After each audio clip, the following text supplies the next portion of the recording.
గట్టి పలుగ్గా వేయాలి, లేకపోతే నీళ్ళు అయిపోతుంది. మిక్సింగ్ ఆనియన్ మొత్తం మిక్సీలో చికెన్లో చూపించినట్టు తగినంత ఉప్పు కొంచెం చూసి మిక్సీలో బాగా మెత్తగా గ్రైండ్ చేసుకోవాలి. ఇది మిక్సీలో వాటర్ వేయకుండాను, ఇది చికెన్ కదా తొందరగా మిక్స్ అయిపోతుంది.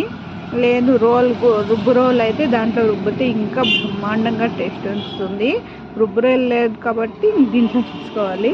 ఇంకా ఒక ఎగ్ తీసుకొని ఒక ప్లేట్లో ఎగ్ తీసుకొని అందులో కొద్దిగా తగినంత సాల్ట్, కొంచెము మిరియాల పౌడర్ వేసి గిలుకు కొట్టుకోవాలి.